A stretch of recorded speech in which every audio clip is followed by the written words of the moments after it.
London.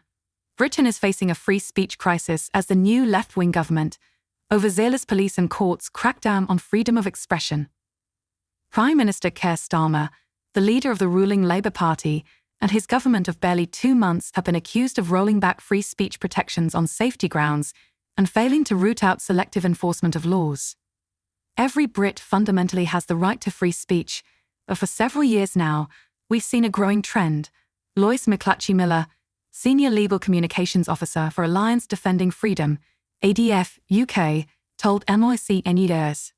It's only now becoming widely recognized that certain groups, depending on their beliefs, seem to have their free speech curtailed much more easily than others with different viewpoints. Widespread riots in the streets of England last month and a heavy-handed approach in response to the social unrest reignited the debate about free speech. The UK has been grappling with harsh policing of online speech for years. In 2019, ex-police officer Harry Miller was investigated over social media posts deemed transphobic for questioning whether transgender women were real women. Miller's posts were recorded by the police as a non-crime hate incident, prompting him to challenge the designation in court. In 2020, the UK court ruled in Miller's favour, but stopped short of changing the guidelines that allow police to pursue people over comments made online. During a speech to Parliament, Reform Party leader Nigel Farage complained of the double standards in applying the law evenly. Farage wrote on X, "Establishment MPs can heckle me all they like, but the British people are angry that we are living through a two-tier policing and justice system." Last month, the government issued a direct reminder of such laws and warned its citizens to be mindful of posting content deemed offensive and threatening with imprisonment.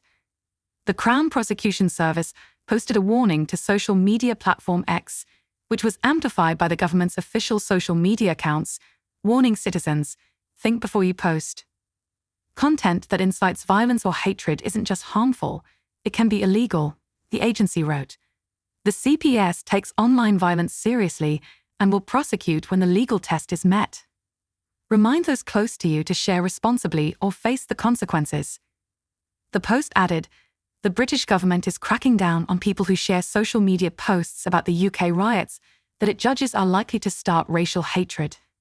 The government simultaneously began working on measures to force social media companies to suppress perceived fake news and legal content deemed harmful to avoid fueling social unrest. The new measures would expand the scope of Britain's Online Safety Act by targeting and making social media companies liable for legal but harmful content. London Mayor Sadiq Khan encouraged the Starmer government to swiftly implement changes to the online safety law, saying that currently it's not fit for purpose. "I think very swiftly the government has realised there needs to be amendments to the Online Safety Act," Khan said in an interview with The Guardian.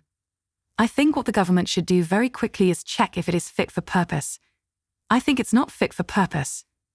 But concerns over free speech in the UK extend beyond online, with double standards applied to different viewpoints and political protests.